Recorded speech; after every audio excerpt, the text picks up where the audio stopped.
Xin chào quý các bạn, rất vui được chào đón quý các bạn đã trở lại kênh YouTube của Goro. Trước khi đi vào video, quý vị các bạn hãy cho kênh một like, share cũng như một đăng ký. Trong quá trình xem video, nếu có xuất hiện quảng cáo, mong quý vị các bạn hãy xem hoặc bấm vào quảng cáo để ủng hộ cho kênh. Xin cảm ơn.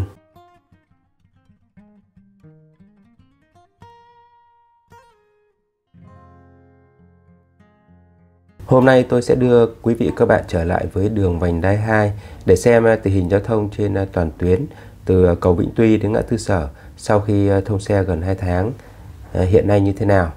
Bây giờ thì mời quý các bạn cùng theo dõi video.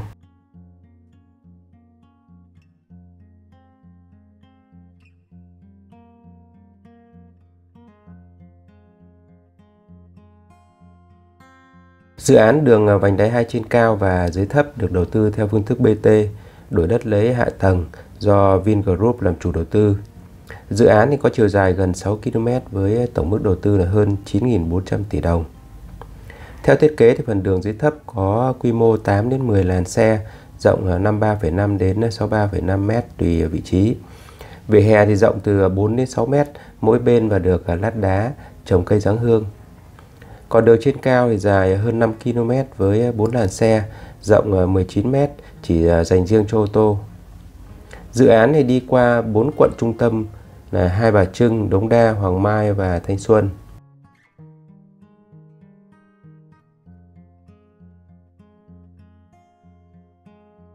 Dự án được khởi công từ tháng 4 năm 2018, được chia làm 2 giai đoạn. Giai đoạn 1 để thi công đoạn từ ngã tư Vọng đến ngã tư Sở. Giai đoạn 2 là đoạn còn lại từ cầu Vĩnh Tuy đến ngã tư Vọng.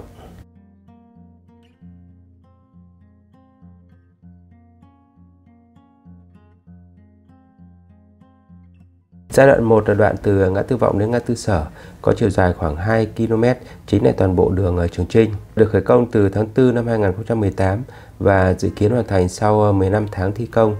Tuy nhiên thì dự án chính thức được thông xe vào ngày 9 tháng 11 năm 2020, tức là sau hơn 2 năm thi công thì mới chính thức hoàn thành giai đoạn 1. Trước đây thì tuyến đường Trường Chinh, mặt đường khá bé, tình trạng ùn tắc thì thường xuyên xảy ra trên tuyến đường này. Sau khi tuyến đường đã được đầu tư mở rộng dưới thấp và xây dựng được trên cao thì việc lưu thông trên toàn tuyến đã được thuận lợi hơn. Tuy nhiên thì điểm đen ùn tắc vẫn xảy ra tại nút giao ngã tư Sở. Các phương tiện di chuyển vào nút giao này nhanh hơn, càng gây áp lực mạnh lên nút giao. Mặc dù thì sau đó các cơ quan chức năng đã tiến hành phân luồng giao thông, tuy nhiên thì chỉ cải thiện được đôi chút. Các phương tiện di chuyển qua nút giao này cũng khá vất vả.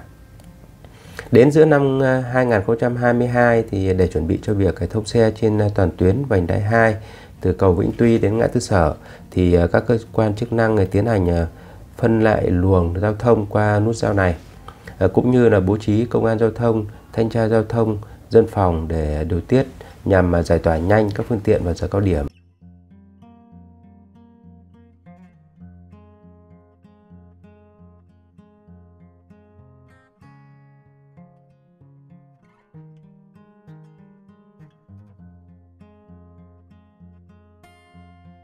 Giai đoạn 2 thì đoạn từ cầu Vĩnh Tuy đến ngã tư Vọng vì vướng giải phóng mặt bằng. Vì vậy thì giai đoạn 2 được chia làm 3 đoạn tương ứng với 3 gói thầu với thời gian thi công thì khác nhau. Cụ thể được chia làm 3 đoạn như sau: đoạn từ cầu Vĩnh Tuy đến cầu Mai Động, đoạn từ cầu Mai Động đến chợ Mơ và đoạn từ chợ Mơ đến ngã tư Vọng. Ở trong đó thì đoạn từ cầu Vĩnh Tuy đến cầu Mai Động được hoàn thành đầu tiên. Kế đến là đoạn từ cầu Mai Động đến chợ Mơ và cuối cùng là đoạn từ chợ Mơ đến ngã tư Vọng. Sau gần 4 năm thi công thì giai đoạn 2 đã chính thức hoàn thành thông xe vào ngày 11 tháng 1 năm 2023 vừa qua, chính thức kết nối toàn tuyến từ cầu Vĩnh Tuy đến ngã tư Sở.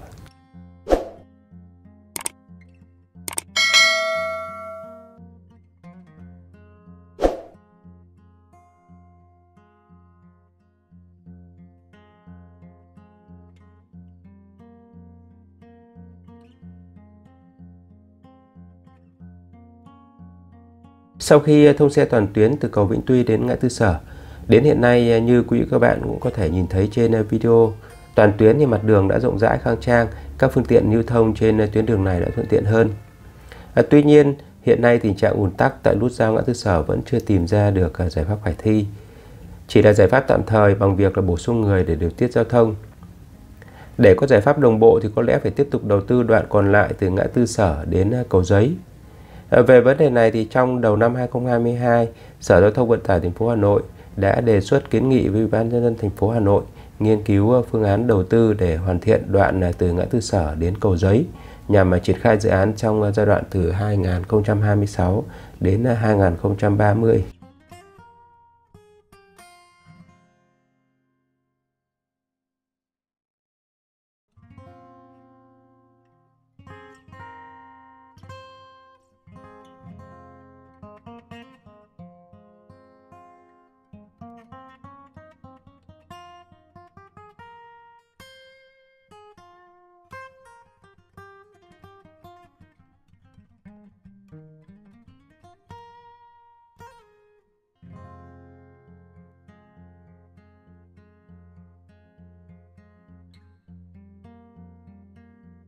Ngoài ra, sau khi thông xe toàn tuyến vành đai 2 thì tại điểm đầu cầu Vĩnh Tuy xảy ra tình trạng ùn tắc tại vị trí quay đầu dưới gầm cầu Vĩnh Tuy, đoạn xung quanh cổng Tham City tại giờ cao điểm.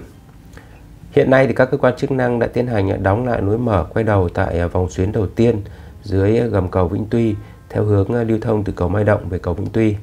Và lối mở quay đầu cho các phương tiện lưu thông theo hướng này lui xuống dưới khoảng 100 m.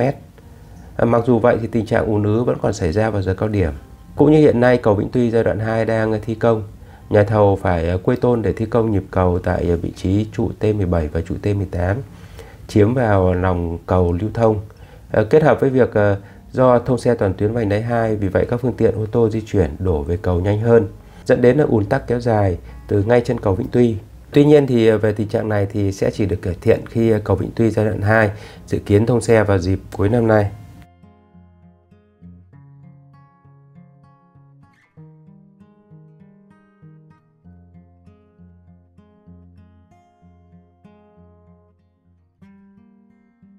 Bây giờ mời quý bạn cùng tiếp tục theo dõi video.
Như vậy thì về tổng thể, sau khi thông xe toàn tuyến vành đai 2, mặt đường dưới thấp đã rộng rãi sạch sẽ, kết hợp với đường trên cao giúp cho các phương tiện lưu thông trên tuyến đường này đã được thuận lợi hơn. Ít còn là cảnh ùn tắc thường xuyên xảy ra như trước kia. Các hộ dân sống hai bên đường đã không còn cảnh bụi bặm, ô nhiễm khói bụi khi tắc đường xảy ra. Mặc dù thì hiện nay vẫn còn một số điểm ùn tắc tại các nút giao trọng điểm. Hy vọng trong thời gian tới, các cơ quan chức năng sẽ đẩy nhanh các giải pháp đồng bộ để xóa bỏ được các điểm đen ùn tắc này.